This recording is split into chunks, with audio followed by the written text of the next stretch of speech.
Yes, I'm what they call sustainability responsible at IKEA, which is an IKEA role. But generally, I oversee the sustainability issues. And it's my pleasure to be with you here today. Maybe a bit from the sidelines as a retailer, but not as far removed from the energy sector as one might think. Billions of people are expected to enter the consumer society in the coming decades. This is positive for those enjoying more prosperity, but at the same time a bit overwhelming, to be honest. IKEA aims to be a leader in life at home, and combining this with our sustainability goals, we are willing to take bold steps towards a more sustainable future. Sustainability has been a part of IKEA's identity since its humble beginnings in South Sweden over 60 years ago. From the very start, being thrifty in daily practices has been one of the company's main values, and the goal is to minimize waste, all resources, be it material, energy, or time. Although sustainability has gained importance and more effort has been put into it in the past decades, it's always been a part of IKEA, and our famous flat packs are an excellent example of this. I bet you all have bought one at one time or another. They save money and reduce the environmental impact of shipping our products. In recent years, though, the threat of global warming has hit hard. And even though the evidence had been around for much longer, but now sustainability has gone from a nice to have to a must have. Big retailers operating on a global level have to do their part in reducing their environmental impact. A company like IKEA needs to transform its business and is in the process of doing exactly that. IKEA took a giant step in that direction in 2012 when it published a very ambitious sustainability strategy, People and Planet Positive.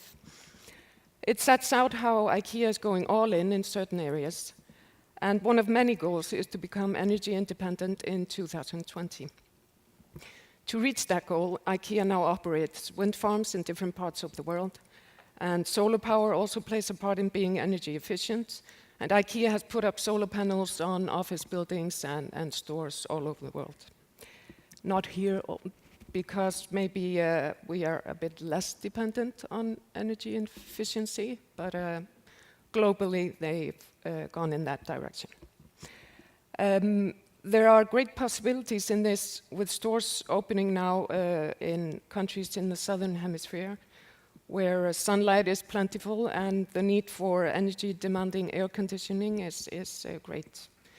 We have already reached some of these goals stated in the People and Planet Positive direction, like 100% more sustainable cotton, and maybe more relevantly for this audience here today, we went all in with LED last year.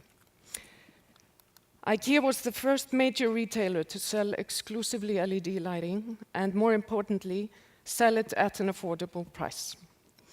Going all in was a very deliberate action. This way, the focus is entirely on LED, a more sustainable and economic option, and the others are phased out.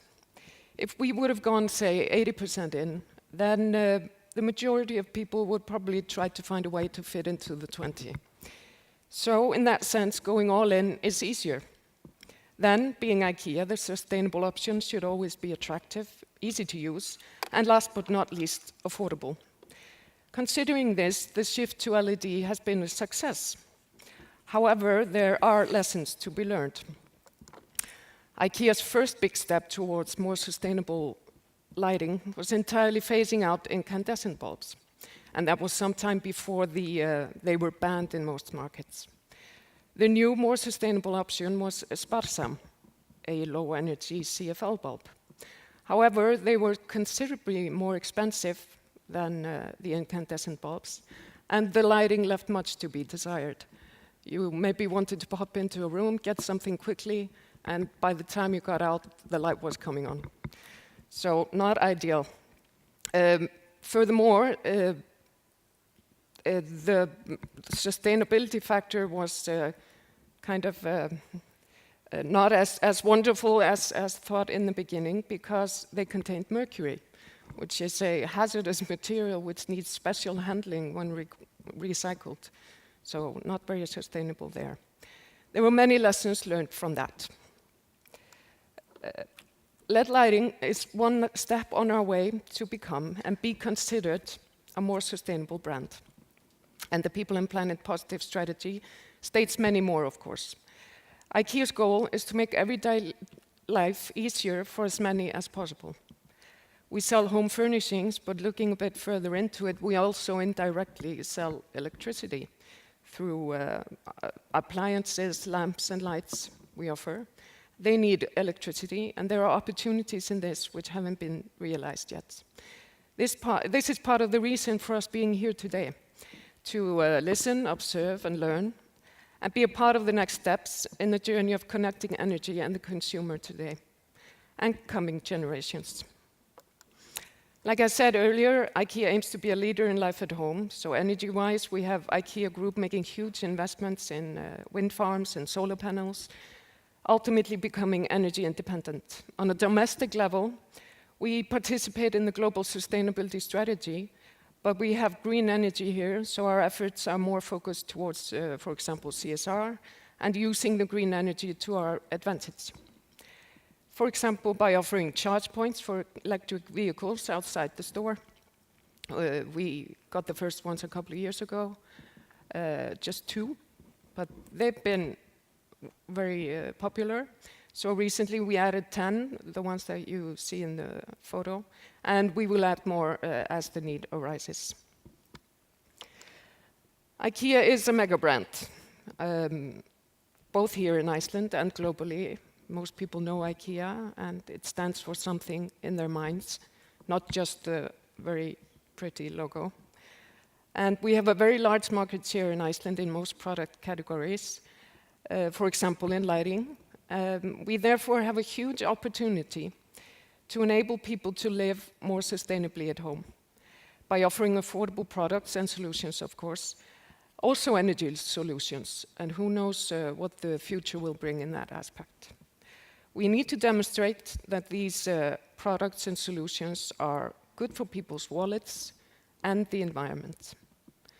So to sum up, IKEA already is indirectly a participant in the energy market, and we see the future as full of opportunities in that area, also business opportunities. We are here to observe and learn and be a part of an exciting future. Thank you for listening.